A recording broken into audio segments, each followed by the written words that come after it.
With all of the negative headlines dominating the news these days, it can be difficult to spot signs of progress. What makes you optimistic about the future? All 7 of my honeybee colonies are currently surviving the winter, and today they're bringing in the first pollen of the year. Edit. Also, please support native bees. For why and how at home, check out Bringing Nature Home by Douglas Tallamy, as well as *BUTTERFLIES like the monarch and bats. People here are talking about cancer cure here. Stanford Medicine made the biggest breakthrough in history just last month. They cured 90 out of 90 infected mice with different kinds of cancers with just one shot of medicine. Ah man, I got cancer. Can't come to work today, boss. Solar energy plus desalination plus gene therapy. Using gene therapy to build a human that can drink salt water and use sunlight like a plant. Yes, I wait the day as well. Behold. Jim, that's just grass. The good news is often quiet and subtle. The bad news is always loud. I try to remember that. Our headlines are splashed with crime, yet for every criminal there are 10,000 honest, decent, kindly men. If it were not so, no child would live to grow up. Business could not go on from day to day. Decency is not news. It is buried in the obituaries, but is a force stronger than crime. The possible return of the American chestnut tree. Fast growing, rot resistant, and, perhaps most important, it produces enough calories from the nuts to feed a population. Edit. It turned out that someone from WBUR in Boston saw the interest in this post and wrote an article and made a podcast about it. It's very good. That old chestnut. The death of the American chestnut is also partially responsible for the severity with which the Great Depression struck Appalachia. Chestnuts were a primary food supply for backup reserves in the form of herds of pigs that were allowed free roam. The pigs could be sold or slaughtered to keep families afloat during hard times. The disappearance of the chestnuts killed the viability of the pig herds, causing the economic failsafe to collapse ecologically at the same time that the Great Depression made monetary reserves worthless. My students. They handle a complex, globally interconnected society in ways my generation, undergraduate at university in the 1970s, couldn't hold a candle to. Any color, any sexual orientation, any disability, any nationality, it's all good, so long as they are not an asshole. We may be approximating Dr. Martin Luther King's hope for a world where people are judged by the content of their character, rather than the color of their skin. Bee population is on the rise. If we could work together to save the bees, we can deal with climate change. I mean, I haven't heard much about ISIS recently. That's gotta be a good sign. They no longer control anything meaningful anymore. They're just your garden variety terrorist group now. Why do we even have that garden? In the analogy, the garden is our lives. ISIS are the garden variety weeds. If we give up the garden to the weeds, then they've won. This analogy was much more accurate than I first expected when I started reading it. Well done. I'm really impressed. Should we start calling them waswas? ISIS? My goodness, I can't wait to say that out loud. Yup. They've not had territory in Iraq since 2017. I think they are on their last gasps in Syria too. ISIS is nothing now. Advancements in medicine and gene therapy. The CRISPR technology has me very excited. Also, the James Webb Space Telescope is going to bring about many new discoveries. It feels like we haven't had a huge discovery recently. Hopefully we get something big within a decade or so. Edit. As people have pointed out, we have made some significant discoveries recently. IDK man. Evidence of the Higgs boson and the gravitational wave detection from LIGO were both pretty big news. While true, those discoveries don't result in any changes to the everyday lives of your average person. Things like CRISPR have that potential. Advancements in health studies and science for health has improved living conditions tenfold, and continue to do so. So that makes me pretty optimistic. No one lives forever, no one. But with advances in modern science and my high level income, it's not crazy to think I can live to be 245, maybe 300. Eater, this is a quote from Talladega Nights. I'm not being serious. Ann Perkins. April Ludgate. Literally two of my favorite people on earth. Space. So much is unknown right now. Excited to see what can come in the future. Watched Falcon Heavy launch the other week, and was amazed for the first time in a long time. Understanding of history. We are at a certain point in time, during which we are well aware of what happened in the past.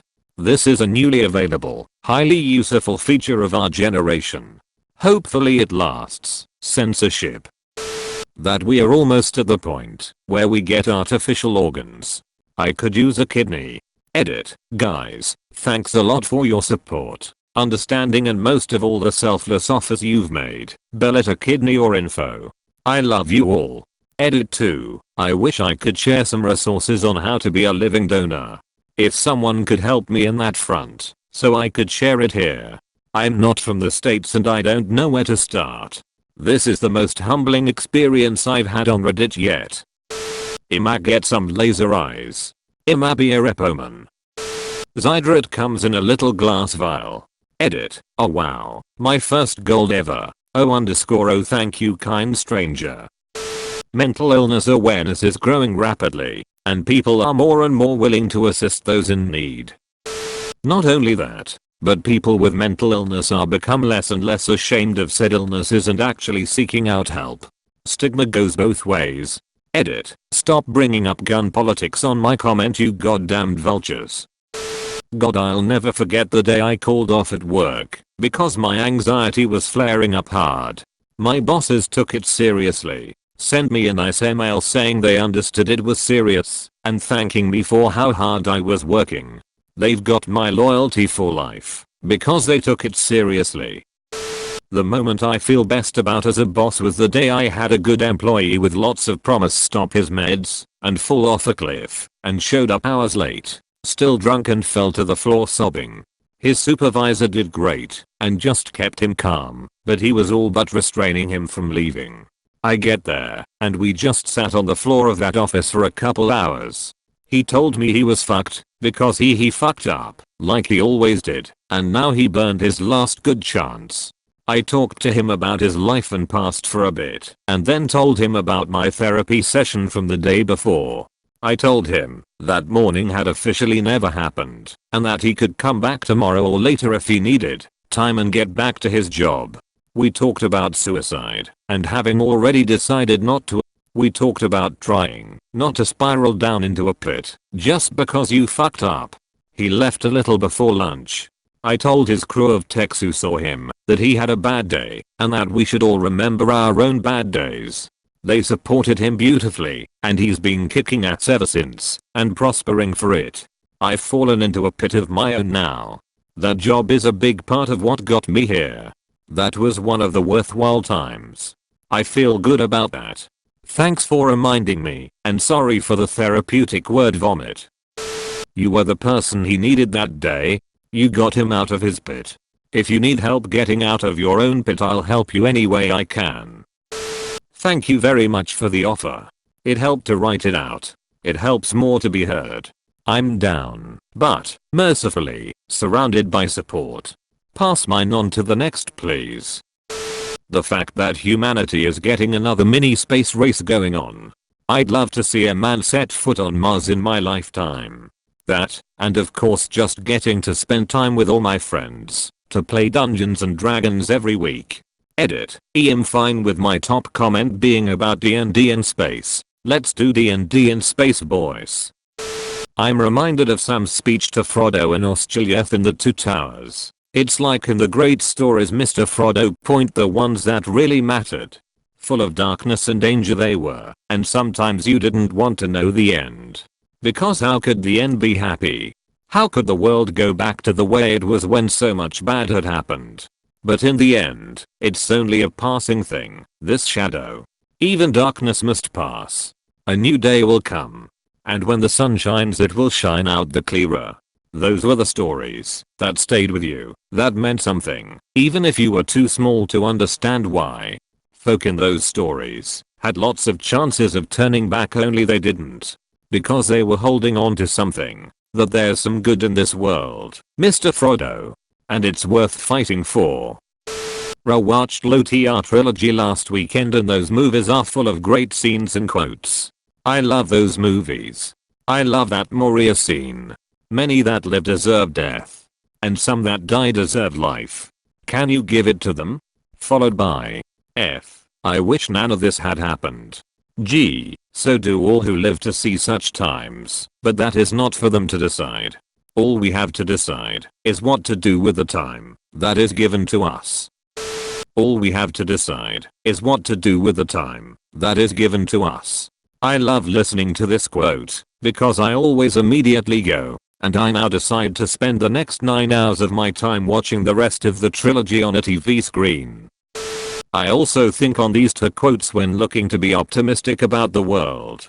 Some believe it is only great power that can hold evil in check. But that is not what I have found. It is the small everyday deeds of ordinary folk that keep the darkness at bay. Small acts of kindness and love. Why Bilbo Baggins? Perhaps because I'm afraid, and he gives me courage.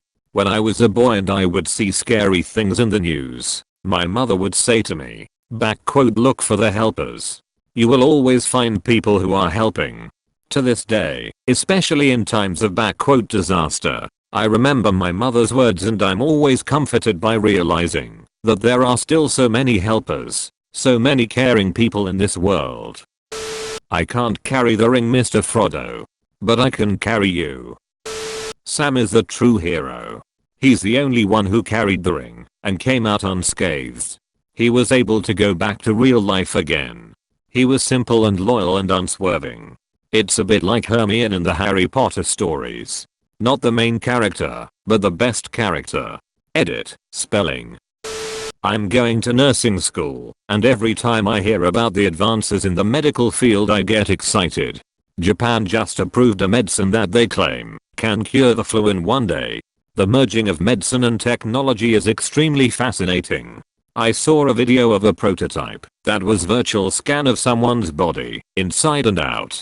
You could remove organs and see what was under them. If that can catch on, it will dramatically help surgeons plan for more successful outcomes. Two blind dudes are fighting really viciously. How do you stop them? You shout, "I'm betting on the dude with the knife." Or you can subscribe to stop them. Thanks for watching. Don't forget to like and comment. Do subscribe for future videos.